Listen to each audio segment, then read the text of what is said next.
আমরা এখন রয়েছি NH10-এ। NH10-এ শিলিগুড়ি থেকে গ্যাংটক যাওয়ার রাস্তায়। তোমাদেরকে নিজে দেখাবো যে আগামীকাল 16 তারিখে যে ল্যান্ডস্লাইড হয়েছে তার জন্য আজ 17 তারিখ থেকে কিন্তু NH10 পুরোপুরিভাবে বন্ধ।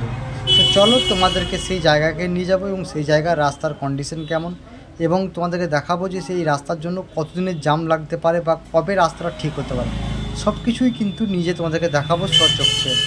তো সিকিমের এরকম আপডেট ভিডিও পাওয়ার জন্য অবশ্যই চ্যানেলটাকে সাবস্ক্রাইব করে রাখতে হবে, পাশে থাকা বেল আইকনটাকে প্রেস করে দিতে হবে যাতে তোমরা আপডেট ভিডিও দেখতে পারো।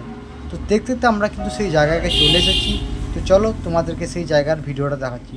দেখতে পাচ্ছ এই জায়গাটায় কতটা ধস নেমেছে, এবং এই জায়গাটার জন্যই কিন্তু NH10 টোটালি পুরোপুরিভাবে কিন্তু বন্ধ হয়ে গেছে।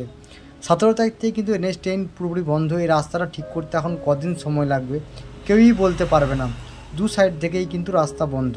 তোমরা যারা এখন গ্যাংটক যেতে চাও পুজোর মরশুমে, তো তাদের জন্য বলে রাখি তোমরা কিন্তু দার্জিলিং হয়ে ভায়া লাভা হয়ে কিন্তু যেতে পারো, কালিম্পং হয়ে। এই রাস্তাটা ঠিক হতে কিন্তু আবারও কিন্তু 8 থেকে 10 দিনের বেশি সময় লাগবে, কারণ বুঝতে পারছো তিস্তা নদীর গায়ে একবারে নদীর গায়ে ধস, এবং রাস্তাটা ধস, অনেকটা রাস্তা কিন্তু ধস নেমেছে। ফলে এই রাস্তাটায় কিন্তু মাটি দিয়ে ভরাট করতে কিন্তু অনেকটা সময় লাগবে, এবং অনেকটা মাটি এবং রাস্তাটা অনেকটা টাইম লেগে কাজ। তো এই টাইমের জন্য কিন্তু এখন আপাতত NH10 খুলবে না, NH10 আপাতত বন্ধ। এবং একটা বিশাল অঙ্কের ধস নেমেছে, বুঝতে পারছো কতটা বড় ধস, যেটার মানে রাস্তাটার 90% রাস্তার কিন্তু পুরোটাই ধস হয়ে গেছে।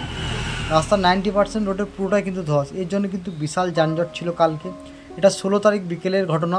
17 তারিখ থেকে পুরোপুরিভাবে কিন্তু NH10 বন্ধ করে দেওয়া হচ্ছে পর্যটকদের রাস্তার জন্য।